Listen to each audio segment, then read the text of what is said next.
It is the final weekend to campaign before Georgia voters turn out for what will be the most expensive House race in history.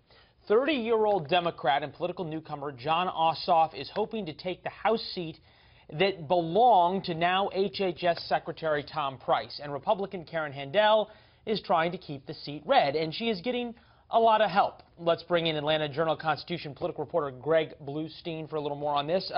Greg, you talk about the big guns here, the president, the vice president, Speaker of the House, and now this weekend you've got Tom Price and Sonny Perdue out as well. Does this show that Republicans are nervous, or that they simply want to close the deal? I think it's accurate to say Republicans are antsy about this race.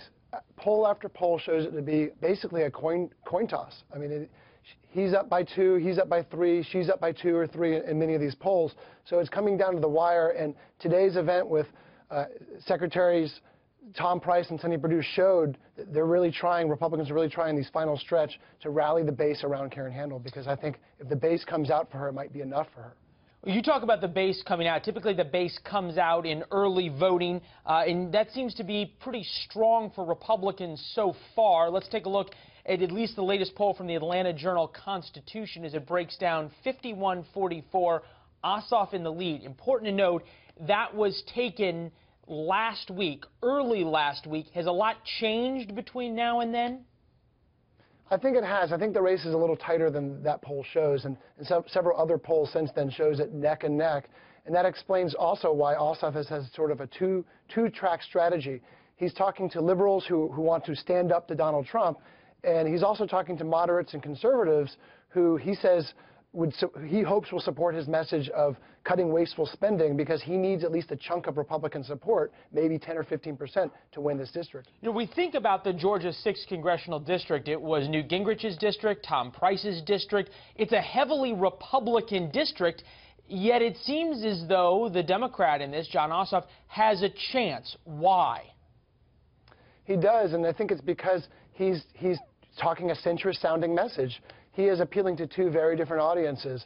There are flyers out there saying that he'll fight Donald Trump, and there's other flyers going to more centrist homes talking about how he will cut wasteful spending and how he's willing to work across the party aisles to shake up the Washington gridlock. So I think that message is resonating, and poll after poll, including the AJC poll, showed a decent chunk of moderate and Republican voters, about 10–15%, are supporting him. And if he gets that much, then it will be a very, very tight race. Well, it already is a very, very tight race, as your reporting points out. We're going to put up a map of what the Georgia 6 actually entails and break it down for us in terms of the demographic here. Why is this such an unusual district? Yeah, this is a district that is one of the most affluent east of the Mississippi.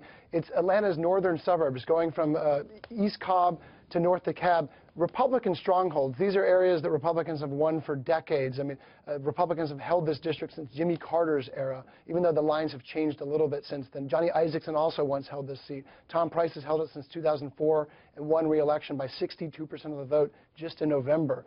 Overall, it's probably a 55% Republican district, so very Republican-leaning district. This is the type of GOP stronghold that Democrats think they'll have to win in 2018 if they take back the House. And they're looking at districts like this one, fast-changing suburban districts that are highly educated with a decent size and growing minority populations as well.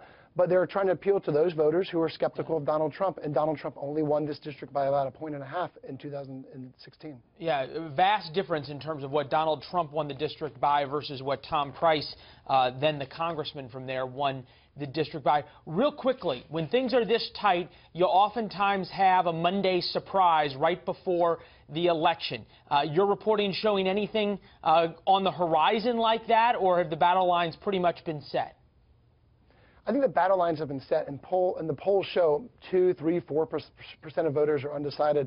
So I'm not sure what could sway those 2 or 3 or 4% at this point, but it's all about getting out the base for both sides. Well, getting out the base is especially important in a special election like this, where you don't have top ticket support. All right, Greg, appreciate you being here.